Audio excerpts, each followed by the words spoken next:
Bismillahirrahmanirrahim. Assalamualaikum warahmatullahi wabarakatuh. Alhamdulillahirabbil alamin wa bihi nasta'inu ala umuri dunya waddin. Salatu wassalamu ala asyrafil anbiya'i wal mursalin wa ala alihi wa ashabihi rasulillahi ajma'in. Puji syukur atas kehadirat Allah Subhanahu wa taala. Salawat berangkaikan salam kepada Nabi junjungan umat sedunia, yakni Nabi Yuna Nabi besar Muhammad sallallahu alaihi wasallam. Baiklah, perkenalkan, nama saya Imelda, NIM 22002023 dari kelompok 6 Filsafat Administrasi Pendidikan yang akan memaparkan materi tentang administrasi pendidikan sebagai suatu sistem. Yang pertama, administrasi pendidikan sebagai suatu sistem tata pengaturan. Administrasi pendidikan adalah suatu sistem tata pengaturan untuk mengintegrasikan semua jenis dan bentuk sumber daya yang terkait dengan efektivitas pembelajaran yang menuju kepada pencapaian pendidikan di sekolah. Secara yuridis, terdapat di dalam pembukaan Undang-Undang Dasar 1945 ditegaskan bahwa tujuan pendidikan nasional Negara Kesatuan Republik Indonesia adalah mencerdaskan kehidupan bangsa. Pendidikan sebagai suatu sistem tata pengaturan memiliki beberapa komponen. Yang pertama, tujuan dan prioritas. Yang kedua, peserta didik.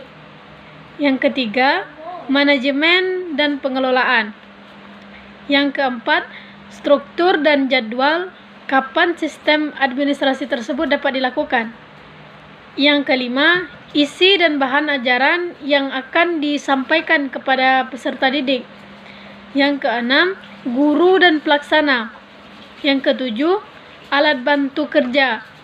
Yang kedelapan, fasilitas yang menunjang pelaksanaan pendidikan. Yang kesembilan adalah teknologi yang dibutuhkan agar sistem dapat berjalan dengan lancar. Yang kesepuluh, pengawasan. Yang kesebelas, penelitian. Dan yang kedua-belas adalah biaya. Ciri-ciri pendidikan dikatakan sebagai suatu sistem. Yang pertama adalah adanya tujuan pendidikan. Yang kedua, fungsi, adanya tujuan yang harus dicapai oleh suatu sistem.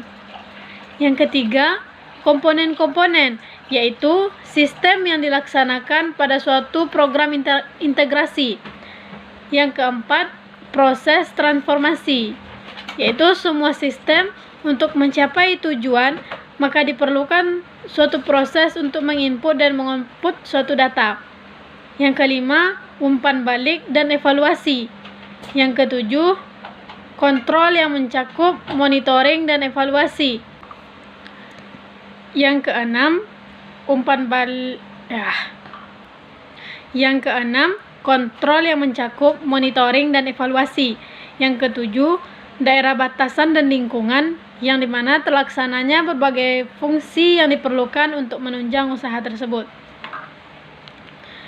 Yang kedua adalah administrasi pendidikan sebagai suatu sistem pencapaian tujuan pendidikan nasional.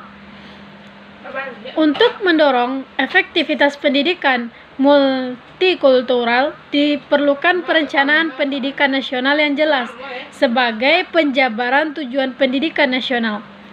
Perencanaan pendidikan tersebut perlu dijabarkan dalam bentuk program-program yang konkret dan Untuk pelaksanaannya perlu didukung sistem pengorganisasian dan koordinasi yang akurat. Terkait pendidikan sekolah, administrasi pendidikan berfungsi sebagai yang pertama, bentuk susunan dan isi perencanaan.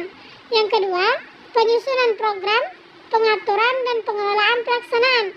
Yang ketiga, penyusunan pengorganisasian dan koordinasi yang tepat. Yang keempat, sistem kontrol terhadap pelaksanaan agar terjalan dengan efektif. Mungkin hanya itu yang dapat saya sampaikan. Syukran ala timamikum. Wassalamualaikum warahmatullahi wabarakatuh.